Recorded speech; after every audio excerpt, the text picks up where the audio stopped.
Coming to you live on location, this is the Between the Benches podcast, where we will discuss anything and everything hockey related. Let's drop the puck and get the action underway.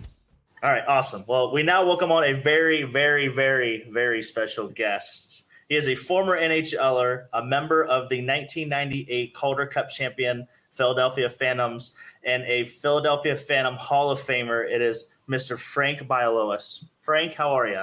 I'm good, man. How about you guys? No, we can't complain. I don't know about you. I was watching golf earlier. Tommy Fleetwood. I don't know if you follow the PGA at all, but Tommy Fleetwood got to the top of the mountain. So. Oh, nice. That's awesome. Yeah, we went to the driving range. I'm still trying to practice, man. I'm trying to calm it down a little bit.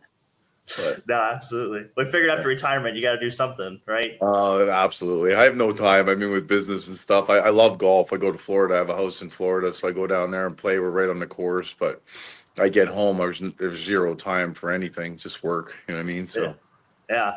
No, absolutely. Well, we appreciate you taking the time and joining us. We know that you got a book coming out, which we'll get to here in just a little bit too. But just the first question I had right off the bat when Jesse was even telling us, our mutual friend, about bringing you on the show is, I have to know who or what started the nickname of the animal? Yeah. When I played in Roanoke, it was like my first, I just got back into hockey, out of jail, living the dream, you know what I mean? And I snuck across, went to play there. And, my first shift, my coach puts me out there, like they basically pushed me out to center ice, you know what I mean? And they were like, okay, just beat someone up, make everyone happy. It was in the East Coast, so I'm like, all right. So I get out there, I'm like 280 pounds, just jacked up, like a monster. Guys like looking at me, and so we drop the gloves, 2 punches. This fucker's laying on his back out cold, and I work my way to the penalty box, you know what I mean? I get out of the penalty box and I'm skating back to the bench, and one of their guys says something and I'm like, yeah, fuck you. And I knocked him out. You know what I mean? So I didn't make it back to the bench. I get back to the, back in the penalty box, and finally I get out again, third time. So, I'm sitting on the bench, and my coach, Roy, his name was Roy Somner. He's like, okay, he goes, listen, now we know you can kill people. He goes, and their coach is like looking like, where did you get that thing? And he's like, because that's the way the coast was, you know what I mean? And then, so I get back on the bench. He's like, okay, now just go out and try and do, play a shift. And I'm like, so I get out there and I'm skating. I mean, my legs were just massive. I was just like, that's all I did was lift weights. You know what I mean? So yeah. I'm like, fuck, this sucks, man. I hadn't skated in a long time. So, it's like in jail for a year. I'm like, I basically gave up hockey, So yeah. I skate there, I get the puck in the corner. I'm like, fuck this shit, man. I just stop, right? Like, stand against the boards, and this kid runs into me. So I just tune him up. And after that, I beat the fuck out of him, broke his helmet in his half. And, oh my God. Yeah, and then some guy just waving his big rebel flag. They had the Confederate flag down there, and he's like, "This guy's a fucking animal." Yeah, dude, that's where it comes from, man. Okay. I went up to the bar that night after the game, and the owner, his name was Henry Brabham, and he's like, "Son," he goes, "I like that. That's catchy. That's your new nickname." I was like, "Okay, man, call me whatever the fuck you want. Just give me my money." Nice. Yeah. Well, it's stuck ever since. A great nickname. I mean, the best nicknames are ones. Yeah, and it stuck through the coast. And then, when I got called up to Newfoundland, they were like, "Well, we want this animal guy." And they're like, "Okay." Yeah, so it was it was good. It was a good ride, that's for sure. No, that's awesome. The best nicknames are the ones that are earned, not given. You know what I mean? Yes, so organic. Definitely earned that one. Yes. Yeah, 100%. The other thing I noticed too, I noticed you were born in Winnipeg. So does that mean you're like a closet Jets fan that you just don't tell anybody, or? I mean, the Jets were there when I was young. I mean, I never played. I mean, I used to skate with them, and for training basically before the NHL camps.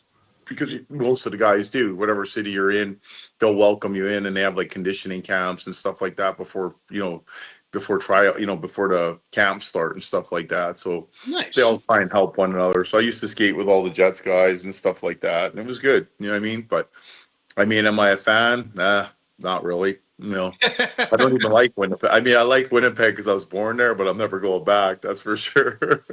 That's fair. That's fair. I go back to visit my family. That's it, man. Gotcha. Family's important. I mean, I just want to jump right into this. I got to know from somebody that played hockey in the 90s, and like, it's just from a hockey perspective, a completely different era. Like in your opinion, what has forced hockey into this new kind of place where, like I said, even just 10 years ago, you're Johnny Gaudreau's, the smaller guy was getting more love as opposed to someone like yourself in the 90s. And I just love to get the take of somebody who played in the 90s where they think the game is at now.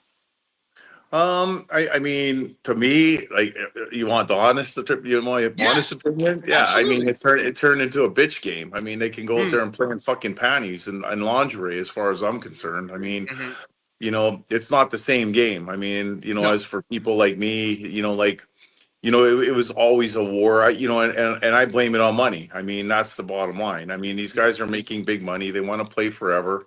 They don't want to get hurt. It's not for the love. Back in the day, we used to, all the hockey players, because we were like the lowest paid, they were like, we play for the love of the game, not for those big giant paychecks like everyone else, baseball and football. And and it was true. I mean, like, you would kill yourself and go to town just to, for entertainment, to, to be there. It was almost like, it was like a God gift for you to play. It wasn't like you got to choose, or you know what I mean? It's sad to see nowadays when these little assholes are like, oh, I don't want to play there, I want to do this, or I want 10 million. It's a fucking joke is what it is. You know what I mean? So for me, it's not the same game. What I grew up with is like a gladiator, like, even your friends, you play with your friends, and like, we weren't friends when we got on that ice. You know what I mean? It was like, just beat the shit out of each other, and then you go drink beer and laugh about it. It was, yeah. I mean, hockey's such a good game, and they just took away from it. You know what I mean? I don't know why. It's almost all the sports now, but it's kind of bullshit. So whatever. What are you gonna do? You know what I mean? You still watch it. It's entertaining. I mean, I'll watch the playoffs, but I can't stand regular season. You know what I mean? It's like, I totally understand that. Yeah. No, 100%. Now, I guess back in your day, obviously you were known as the enforcer, one of the greatest enforcers the game has ever seen. Can you, I guess, recall from your time of playing, like, maybe the worst injury that you caused to another human while playing, or maybe a better one to say is like, maybe one you're like, yeah, that was a good punch, or like, that was a good rock by me. Like, yeah, dude. Yeah, I mean, there's so many. It's like, you know what I mean? Like, I was that guy that I didn't fight to, like, I didn't want to just hit you or make it look good. You know what I mean? Like, I genuinely wanted to knock your head clean off. Like, you know what I mean? Yeah, like, I was vicious, and that's the truth. Like, I swung at you with everything I had, and hoping to put your head 3 rows in the bed, in the stands. So did I hurt some people? Yeah, a lot. And it was like, one of my favorites is like, we're playing in there's two. We were playing in Philly the first time, and we were playing it was Florida's farm team. I can't remember what it was, Greensboro or something like that. And they got this kid up. He's out of the coast, had a shit ton of minutes. And he's like, hey, can we go? And I'm like, yeah, of course. You know what I mean? No problem. So we're having like, he's not hitting hard. He's kind of a smaller guy. So it was like, he was like a pillow puncher, and I wound up to just drill him, and I missed and slipped. So it looked like he caught me with one and knocked me down. So it was in the spectrum. So I was livid. You know what I mean? The motherfucker, it looks bad. I'm like, so we get in the penalty box, and I'm like, hey, man, that's good job. Like I said, if you can do that again, you're going to be like the champ. You're going to be the, heavyweight in the league. You're going to be Mac Daddy. Oh, yeah, I'm just egging him on. He's like, yeah, we'll go again, eh? So we get out there and we line up, man. I grab this fucking kid. First punch, I missed his face. I broke his collarbone with a punch. Then I fucking hit him in the face and knocked him out cold. Hit him 3 more times and just dropped him like he was dead. Like, I was like, oh, that's gonna hurt. And dude, put him out of hockey. That was his last fucking game in American League. You know what I mean? It was a vicious, yeah. And then another guy from that same team, Dean Zayons. Like, I felt bad for this one. Like, he wasn't really a big fighter, but somehow we got into cross-checking me in front of the net. We ended up fighting. 2 punches in, I knocked him out cold, and his legs folded on him, so he broke his leg. Yeah, so it's like, and you don't want people to get hurt like that. It's their careers. Right. And then, but the one, Hershey used to bring up guys every single game to fight me. I just used to be sitting there reading the thing. Oh, okay, I'm going to fight him worse, him second, him third, and go to the bar and start drinking. You know what I mean? And they got this one guy, and the same thing. And it's the only time I've really been like that. I really got knocked off my feet. You know what I mean? Yeah. And I was beating him. I couldn't hit him really. I kept missing. And he had his arm cocked all the way back. And I'm like, fuck, just give it to me, And wound up hit me right on the chin, and I'm like, fuck. I went down. I was like, oh, and everyone's like, so I'm on the ice, and he's sitting on top of me. I'm like, you are so fucking dead. You have no idea. So yeah, we're in the box, and I'm like talking to him, and I'm like, as soon as that box opened, I was right in front of the gate waiting for him. I'm like, get out, let's go, man. I fought this guy every time he was on the ice for the next like 3-4 games. He skated off the ice in Hershey, and said, I'm not playing no more. Because he's like, yeah, I wouldn't stop. I mean, I said, every time we're on the ice together, I'm gonna beat your fucking ass, man. That's an animal mentality. Yeah, I am so glad that story was told the way it was. I watched a YouTube one of your fights. I don't know if you remember this one. It says Aaron Downey, and my God, I don't even think you can see his eye. It's bleeding so badly. Yeah, you tuned him up. Yeah, and Downey was a tough guy. Me and Rocky Thompson, great guy. It was like the first time we met in the Calder Cup finals. We fought 3 times. You know what I mean? In the first game, I smashed his face to bits. Like he couldn't even play. His eyes were shut. You know what I mean? I had a bad knee. Then I beat him up again in St. John's, and I couldn't even walk because my knee was all messed up. So but. I remember my mom calling me for that. She's like, oh, what are you going to do with Rocky? I'm like, beat him up like everyone else. You know what I mean? She's like, he's real tough. He's beating everyone up. I'm like, well, we'll see. And yet Rocky was a great guy. He was priceless. He actually came to our dressing room. We already left morning skate the day of the first game. And he was talking to our trainer. He's like, hey, you think Frank will go me? He's like, oh, I'm pretty sure he's going to go you. It's not, you don't really have to ask twice. And, so, and right before we were fighting, we were lined up beside each other. It was like first shift or second shift of the game. And I said, hold on a sec. So we had the cameraman that was in the penalty box there at the Spectrum. So I skated over the boards and like, get the close-ups. And he had this shit. I got the tape. It's so good, man. I got pictures hanging on my wall. It was a great. And Rocky's such a good guy. Like I'm telling you, it's like But he got beat up pretty good that first one. The second one he got it pretty good too. But the second one I wasn't even playing. We were in St. John's and we were losing like 6-1. My knee was like shot. I was getting 80 cc's taken out and warm up, shot up with pain meds so I could get through the game, just sit on the bench, you know what I mean? But we're losing 6-1, and all the idiots in St. John's were like, playing the Rocky fucking music and this and that, and they're calling me a pussy, and I'm sitting on the bench. I'm like, I looked at Billy, and I'm like, okay, fuck this shit, put me out there, you know what I mean? And so I skated out, Rocky music's on, the place is standing up. You couldn't even hear, man. It was so loud, you know what I mean? Rocky comes out.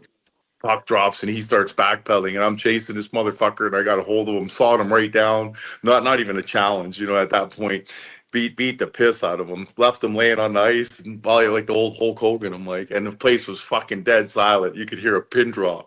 I got to the box, the guy's like, well, you put an end to that one. I'm like, yeah, man. Yeah. Give Rocky credit. He came back in the last game and fought me again, but hung on for dear life. He didn't want anything to do with the full-blown exchanges. You know what I mean? So it was interesting. Yeah, that's incredible. Are there, or rather, not Arthur? I'm sure there isn't anymore. Were there like different styles of like fight? Like I think you described yours succinctly. You just tried to take the guy's head off. I'm sure that's a wonderful strategy. But did people actually talk shop like that in the enforcer world back in the 80s? Oh, yeah. Oh, absolutely, man. I used to if you knew someone. I remember one time I was half, I got the brains of a fucking gnat sometimes, you know what I mean? So I used to love entertaining everyone, and the boys, there's times like Neil Little, me and him were super buddy, like super tight, you know what I mean? He's like, stop fighting so far away. So I got in a fight at center ice, and I drugged the guy right down to the front of our net, and I was like, is this close enough? And he's like, yeah. And I just tuned the shit out of the guy, and he's like, thanks, man. And then another time I was fighting right in front of our bench, and the guy I knew he was a pillow puncher, you know what I mean? Didn't hit very hard. So he's like, no big deal, So I letting him sit there, just basically tee off on me. And he's punching me in the side of the face. And I'm looking at the bench, and I'm talking to my bench. I'm like, look at this bitch. He's got nothing. And, and they're like, and Billy's just shaking his head. The guy hits me like 10, 15 times. I turn around. I'm like, good night, motherfucker. Like 2 punches, and dropped him, skated to the box. And, there's Billy, what's wrong with your fucking head? Or you got rocks in there? I'm like, a few. Nice. Yeah, so That's awesome. Well, yeah, and there was always shit talking. You know what I mean? And like I said, everybody's friends. It's not like back then. Like I remember me and Jerry Fleming, a big man for back in the day. Newfoundland, 6'8", 280 pounds. You know what I mean? Big. Jesus. Yeah, he's a monster. Him and Lane Gates were like the two real big boys. You know what I mean? And me and Jerry fought in the playoffs, first two games. First game, he got lucky and he caught me with one, broke my nose. So he put his fingers up and he was skating around, giving it to. But I buckled him in the fight. Like I kept fighting with the broken nose and buckled him, and he hung on for dear life. Then he puts his fucking hands in there, and I was like, I'm looking at him going, "Are you stupid, man?" And he's like, I said, "Now you know I gotta fight you 10 more times." He's like, I know. So then we're in the bar that night drinking. I got two black eyes and I cauliflowered his ears so he couldn't hear. You know what I mean? And I said, "I'm gonna cauliflower your other one tomorrow night, you motherfucker." And he's like, I know. So the first shift of the game, we're lined up against each other again. And I'm like, "All right, Jerry, here we go." And he's like, okay. So I'm like, "No buckets, no, let's take all the shit off. Let's go, man." And I gave it to him the second night pretty good. Then we were in the bar. I had two black eyes. He had two black ears. I said, "I told you I was going to blacken your other ear." He's like, "Motherfucker, I can't hear." He goes, "We're not fighting no more." And everyone's looking around going, "Look at these two fucking assholes, man. We're drinking beer together." But that's the way it was. There's no, you know what I mean? The ice was, it's its sanctuary, it was like stress relief, man. When I got to Philly, I was going through my first divorce. So every time I got to get on ice and just fuck someone up, I was happy as shit. You know what I mean? It's like, oh, this is so good, man. I should play another couple games. No, that's I mean, just the mindset, I'm sure. I guess just to speak to that, like as a child, like is that what drew you to hockey, was like the ability to be as physical and just like impose your will, or was it No, what kind of drew you to it? Yeah, well, no, it wasn't groomed. Like basically what happened was like, you're playing hockey and then it was always a dream. Like my first superhero in hockey was like Guy Lafleur. I loved the dude. I was like, "Oh, I got to be like him." You know what I mean? Which is weird as fuck. But then I started fighting so much outside of there in school and everywhere else. And then your brain is like, "Okay, man, I'm really good at fighting. Why am I trying to be a goal scorer?" You know what I mean? So then I just commenced to beating the fuck out of everybody. And then I just, like I said, I got bored of hockey, got in trouble. Did all the bullshit and. Thank God I got back into it, so. No, 100%. Yeah. That's interesting. That kind of just piqued my interest a bit here. Was there ever a fight that you regret not taking? I would never say no to a fight. I've never not taken a fight. Never, not once. No, I'd never say no. If you said you want to fight right now, I come over and fucking we go. I believe every word of that. I'll never walk away from a fight in my life. It'll never happen. I'll never see it. I could be 100 years old and I'll fucking break my cane over your head, man. I believe every word. That's fantastic. No, that definitely shines through. Absolutely. Yeah. Don't want to be in the same bingo hall as Frank. There is no. And I'm not like that. I don't like to start. I'm not a bully by any means. I'm like one of the nicest, sweetest guys you'll meet. But you will finish it. There's not a question. And I'm usually trying to talk people out of it. They're so fucking dumb. And I'm like, "You want to spend the next week in the hospital, or like why? Just here, have a beer and shut the fuck up." Then you got to put them to sleep. And like I told you, it's like, yeah. No, 100%. As far as obviously this is the last part of my hockey tilts, if you will. So obviously Doug Smith, the whole goon thing. Oh yeah. That whole story. So I was watching him on a different podcast. He was telling a story of how you guys had fought the very first time. Yeah. You had like knocked him out. Like it's the cover of his book, I believe. Yeah. His eyes were all fucked up. Yeah. He's a good dude. Go ahead. Do you remember? No, you're good. Do you remember round 2? Because he specifically talked about round 2 in the podcast I was watching, and that you actually, to Brock's point, he said that you did turn down the fight because you had a broken hand or something wrong. Yeah, I did. My hand was all fucked up, and he was a waste of time. Like, I mean, I beat him up so fucking bad in the first. Like, he wasn't tough. You know what I mean? Honest to God, the first fight he didn't even hit me. You know what I mean? And it's like. Right. You give everyone a chance, but like, there's no point. I'm not going to sit there and fight someone with a broken hand and have to fight left-handed when I want to shit kick him and tear his face off. You know what I mean? So it's there's no question in my mind. You know what I mean?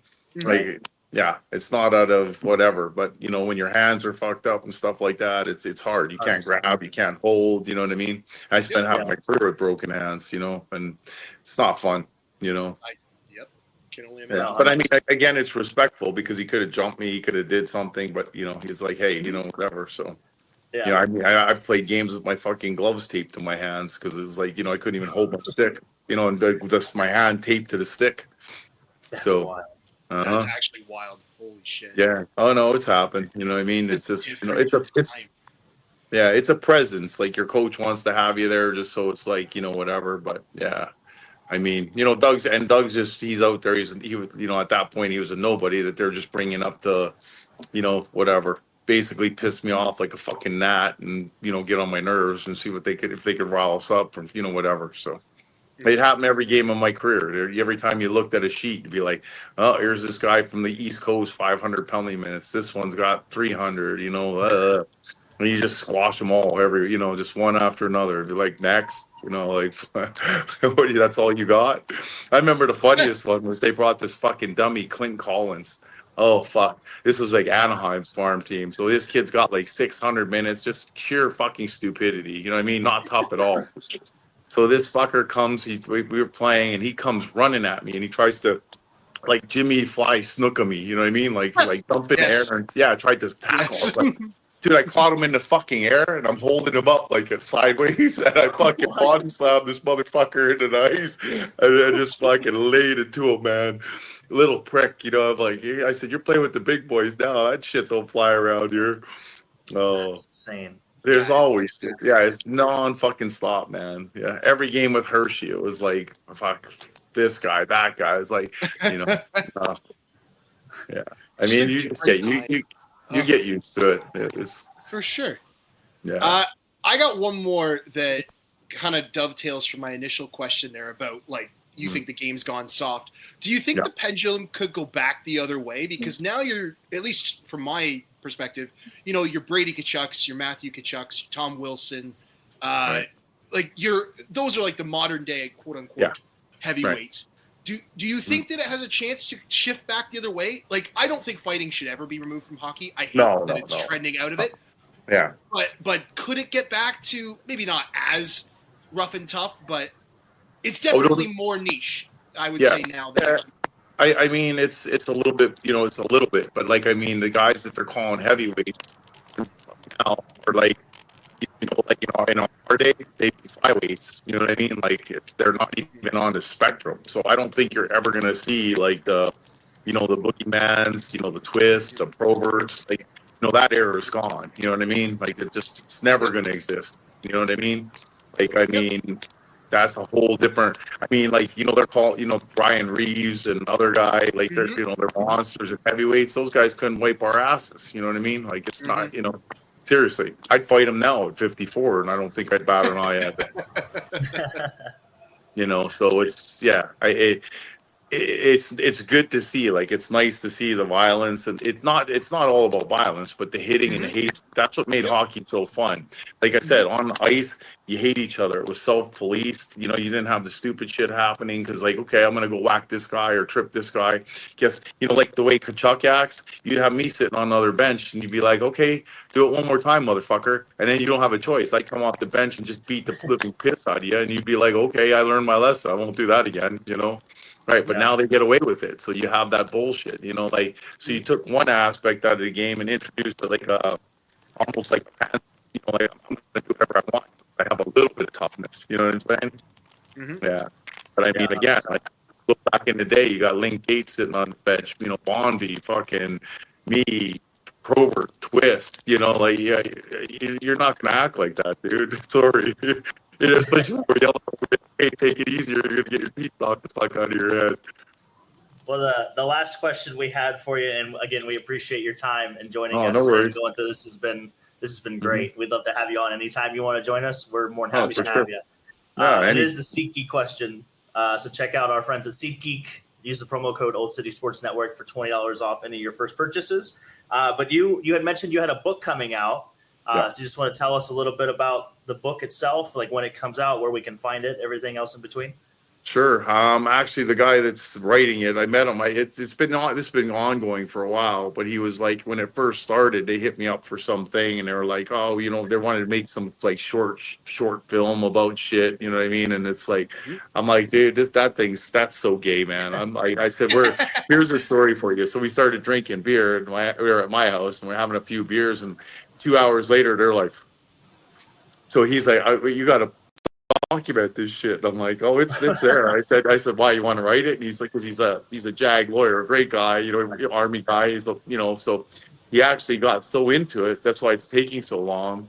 Last year, he decided to check himself into Harvard and took a book writing class. So now he got the teacher, like, that he was so interested in the book, because it's like wait, when you read it, you'll just be like, holy fuck, you want to pass, and you understand me clearly. So, but so it's supposed to come out this year. He's really close. Everything's written. We're talking to publishers, and if it doesn't go through, we're just going to self-publish, because it's too good. We ran it through the markets, like, through school. We had like tons of different groups of people that read it. So it's not just your hockey. It's not going to be just your hockey idiots that want to read it. And stuff like that. It's so far, like, we had gay couples. We had a monk that was in his class that didn't even speak. I have the video or the audios for it. And he's like, he's the guy taps and writes him a letter. When this book comes out, I want a copy. You know what I mean? And then That's they're all awesome. like, "Is he still alive?" And they're like, "Yeah." Like, do you have the movie rights? And he's like, no. He goes, "No." So it'll be, and as soon as I get wind of when it's real close, it should be like at the end of the year. I'll put you guys in touch for sure with John, and we'll start pushing it. I don't want to push anything until I know it's coming, because we tried pushing it a few years back, and then he changed everything around, and then he just rewrote, and did everything because he wanted it perfect. But I mean, it's a good one, man. Like, I'm telling you, you'll laugh your ass off for sure. You get a whole different perspective of me. Do you know the title of it? Yeah, Animal, Your Own Worst Enemy, and it's the truth. Nice. Yeah. Okay. No, Yeah. I like that. That. That's awesome. And That's it's the truth, you know what I mean? Because, like I said, I had good parents. Everything was good. I never brought up the wrong way. No excuses for being fucking stupid. Just that's what I wanted to do. You know what I mean? Right. And I got through it. And there are a lot of good blessings, a lot of good people, and somehow I'm here today and doing well. You know what I mean? So it's all good, man. 100%. Well, we're happy to hear that too. Yeah. Make sure to check out Frank's book. We'll have more details, and I'll make sure to keep up with Jesse and everything too. We can do some social media stuff for it as well. 100%. So, for sure, I'll have you guys all on everything. So excellent. We would love to help. Anything we can do to help the cause, we're here for. But we do appreciate you joining us, Frank. Like I said, anytime you're wanting to get on and just talk some shop, we're more happy to have you, and we appreciate you stopping by. My man, thank you. Cool. Thank you. You guys have a great night, man. Thanks for having me. You too. Thank you. Take care. See you guys. And that concludes this week's episode of Between the Benches. Make sure to follow us on Instagram and check us out on YouTube. Also hit the like and subscribe button and look out for the next episode. Until next week, you Harley Riders. Doc, what a fitting ending! This is incredible!